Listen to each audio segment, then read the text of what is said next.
Good evening. My name is Mark Watkins. I am a licensed attorney in Atlanta, Georgia. And the purpose of this video is going to be a brief discussion about the death of Breonna Taylor. I've been seeing a lot of hashtags on social media about arrest those who killed Miss Breonna Taylor. And I don't think that that's likely to happen. So the purpose of this video is to discuss the reasons why. For those who don't know, Miss Breonna Taylor was a resident of Louisville, Kentucky, and I want to say that she was an EMT. Her and her boyfriend, Kenneth Walker, were staying in her apartment on or about March 13th of 2020. In the middle of the night, they heard a noise at the front door. They get up, get dressed to go see what was going on. The door busts open. Kenneth, who was a licensed gun owner, shoots at what he thinks are burglars, but it turns out to be law enforcement officers. The officers returned fire, missing Kenneth, the one who actually had the gun, ended up shooting Miss Taylor approximately 8 times, killing her. Mr. Walker was initially arrested for attempted murder of a law enforcement officer, but those charges have since been dismissed. The charges could very well come back at a later point in time, so it's not completely over for Mr. Walker, but as of right now, he is not facing criminal charges. The officers involved will most likely not face criminal charges either. As I said a moment ago, March 13th is when this incident took place. The officers were executing a search warrant. Now, there's a lot of misinformation out there on social media about the fact that the officers had the wrong house, that the suspect in question was already in custody, and all of this. That's erroneous information. The situation is this. There are two types of, well, there are more than two types of warrant, but the main two types of warrants are an arrest warrant for the arrest of an individual or a search warrant, which gives the officers the ability to search a location, an item, a vehicle, things of that nature. And as I said, there are other warrants out there, but these are the two main ones that I'm going to discuss: an arrest warrant and a search warrant. The individual who was the target of their investigation was not a resident of Miss Taylor's home. It is suspected that this particular individual was having packages delivered to Miss Taylor that may very well have contained drugs.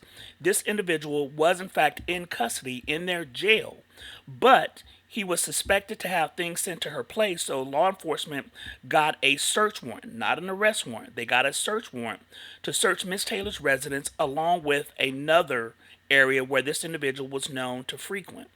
It's my understanding that the suspect was placed under surveillance and seen entering Miss Taylor's residence and leaving with the package or something along those lines that gave them a basis to apply for a search warrant. Once the search warrant was applied for, a judge signed it, and then the officers executed that warrant on this particular night. Now, in a previous video, I discussed pretty much the charges against Mr. Walker and why they were dismissed. This video, as I said, is discussing why I don't think the officers will be charged. And that is this. When they entered the home, legally, if everything in the search warrant application was justified, Mr. Walker was justified himself to return fire on individuals who he did not know. When the officers shot back at Mr. Walker, and again missing him, they were legally authorized to do so as well. It was a tragic set of circumstances that unfortunately ended in Miss Taylor's death. Because the officers were legally entitled to be there based on the warrant, I don't see any charges coming forth for any of the officers involved. Because the question is going to be, what law did they violate?